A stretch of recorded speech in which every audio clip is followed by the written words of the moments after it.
Good morning, Brian King here. There's this pattern that I've been seeing, and in fact, I see it every school year with parents that are used to putting out fires.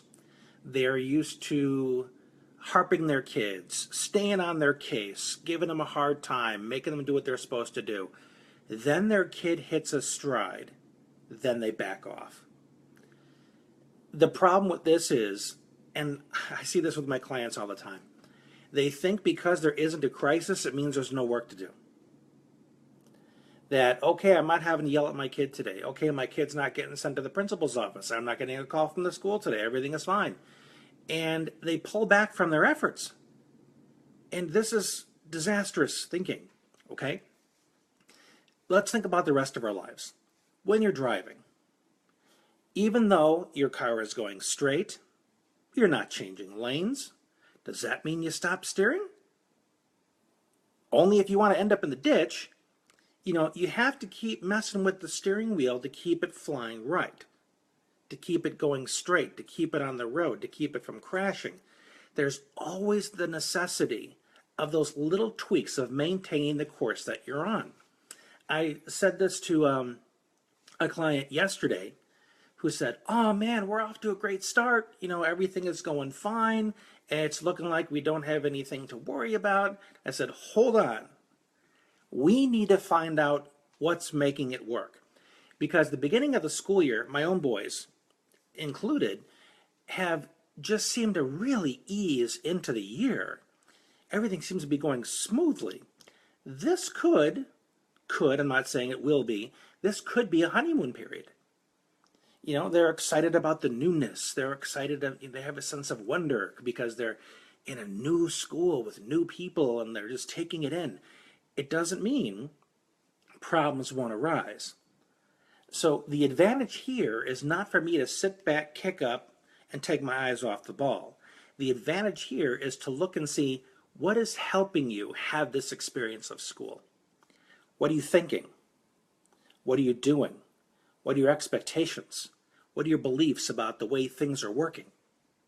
Because you and I both know if we have kids with ADHD, Asperger's, or anything like that, who have an external locus of control, meaning they think other people make me mad and school is stinks or school is great, and they're attributing that quality to the school, not to their attitude. So if the school changes, school sucks, I hate it here. All right, so whatever's happening there impacts what happens internally. Hey, Elaine, stay tuned because I'm going to do a video after this that hopefully will knock your socks off. So the kids that are doing well, doing fine, thinking, and we don't know this because we don't know what's happening between their ears unless we know what to look for, who believe that because things are going well, I have permission to feel okay about things. And then the honeymoon's over. And you say, oh, we were doing so well. What happened? What went wrong? You took your eye off the ball. You didn't look at what was working, why it was working, so that you could name it, so that you could own it and do things to reinforce it, so that those qualities followed your child through the entire school year.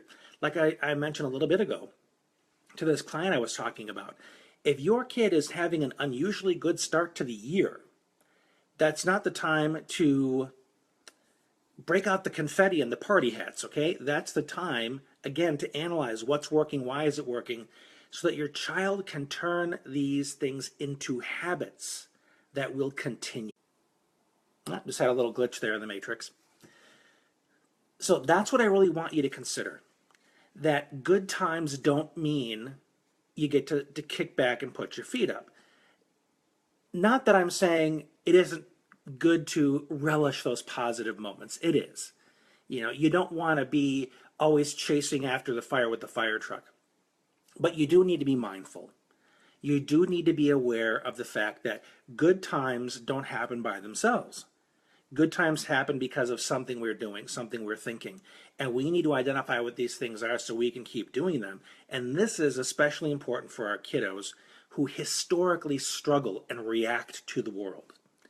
If they have discovered some proactive habits that they can do often, It now puts them in the driver's seat of the way their life is unfolding, as opposed to always thinking that they are recipients of life.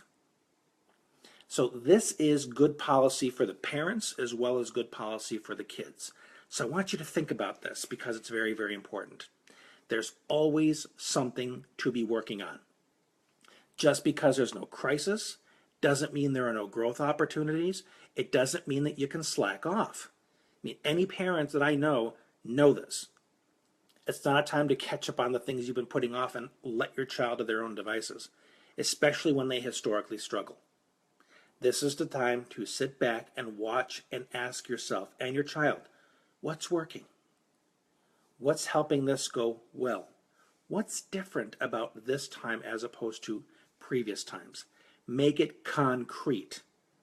It has to be a specific principle, belief, habit that you can articulate and duplicate. Because that way you are creating a recipe of sorts, a recipe for the positive outcomes that you've been fighting for the whole time. So think about this stuff.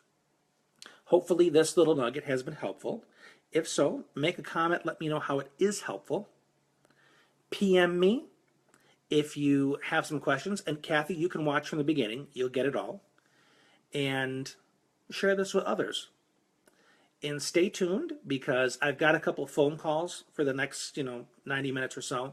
But then I'm going to do a video on core beliefs that is just going to blow your mind. So I know it's a lot to live up to, but you're going to love it. So stay tuned, and if you missed that one, you can always watch the replay. Have an awesome day, folks. We'll be talking again soon.